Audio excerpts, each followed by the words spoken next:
Welcome back to the channel. For more updates on Janu's health condition and also daily routine, please do follow our channel and subscribe the channel, like this video and also share with your friends.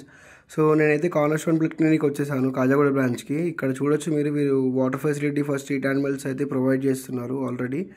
So నేనైతే reception దగ్గరికి వచ్చాను. ఎవరు లేకుండా రిసెప్షన్లో నేను పిలిచాక వాళ్ళు వచ్చారు. వచ్చిన తర్వాత అపాయింట్మెంట్ తీసుకున్నాను అండ్ ఒక్కసారి జానుని చూద్దామని చూస్తే జాను అయితే రిలాక్స్డ్గా కూర్చొని ఉంది.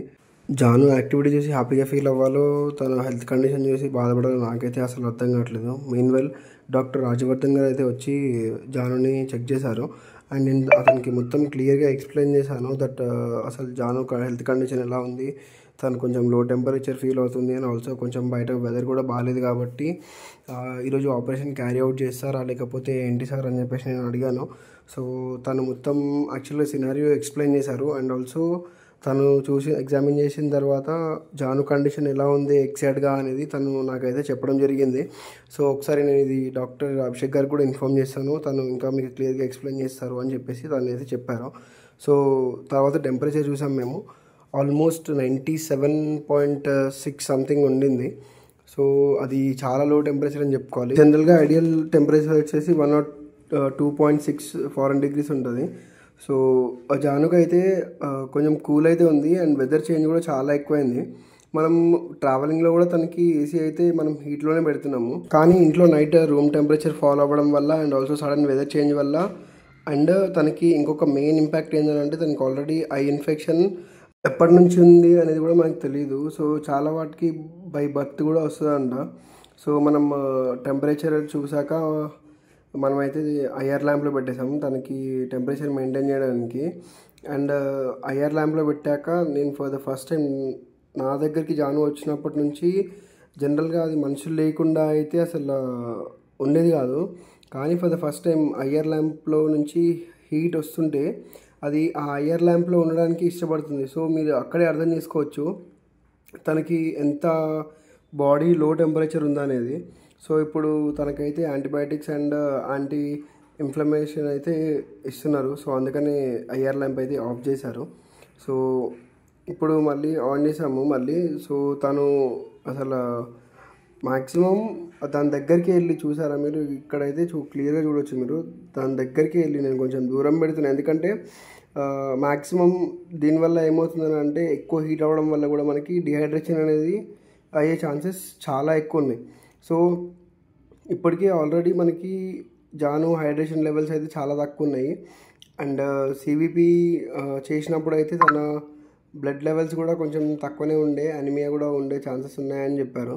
అండ్ ఆల్సో బాడీలో ఉన్న ఇన్ఫెక్షన్ వల్ల వైట్ బ్లడ్ సెల్స్ లెవెల్ కూడా చాలా తక్కువ ఉంది. సో మనకి ఎక్స్టర్నల్గా కనిపించినంత యాక్టివ్గా అయితే లోపల నుంచి జాను లేదు. అండ్ కొంచెం సేపు తర్వాత తనకి ఆ హీట్ చాలా అనిపించిందో ఏమో, నా దగ్గరికి అయితే రావడానికి ట్రై చేసింది.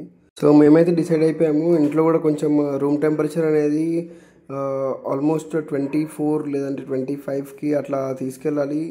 సో దట్ తన టెంపరేచర్ కూడా మెయింటైన్ అవుతుంది అని చెప్పేసి ఇప్పటి నుంచి తన రెగ్యులర్ ఇంటర్వెల్స్లో ఆయన కూడా క్లీన్ చేయాలని చెప్పారు ఐడిన్ లెవెల్స్తో. అండ్ ఆల్సో ఒక ఆయింట్మెంట్ ఇచ్చారు మనకి. సో అది కొంచెం ఐలో ఉన్న ఇన్ఫెక్షన్ అండ్ ఏదైనా డస్ట్ పార్టికల్స్ ఉంటే కూడా రిమూవ్ చేస్తుంది అని చెప్పారు. సో అది కూడా అప్లై చేసాం మనం.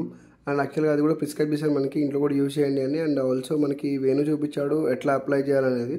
సో మనకి జస్ట్ కళ్ళకి చుట్టూ కాచల్లాగా అప్లై చేసుకొని లైట్ లిడ్స్ రెండు కొంచెం దగ్గరికి చేసేస్తే చాలు, అది మనకి అప్లై అయిపోతుంది all over the I. And పైన ఏదైతే లేయర్ ఉందో అది మీకు మ్యాక్సిమం ఊడిపోయి వచ్చేస్తుంది అండ్ మనకి అప్పుడు క్లియర్గా ఒక ఓవర్వ్యూ అనేది వస్తుంది దట్ ఇన్ఫెక్షన్ ఎంతవరకు ఉంది ఏంటి అనేది. అండ్ ఆల్సో తనకి ఎంతవరకు సెన్సేషన్ ఉంది ఆ ఐలో అనేది కూడా మనకు తెలుస్తుంది అని చెప్పేసి డాక్టర్ అభిషేక్ గారు అయితే చెప్పారు. సో సూన్ ఆఫ్టర్ తన ట్రీట్మెంట్ నేనైతే డాక్టర్ అభిషేక్ గారిని వెళ్ళి కలవడం జరిగింది.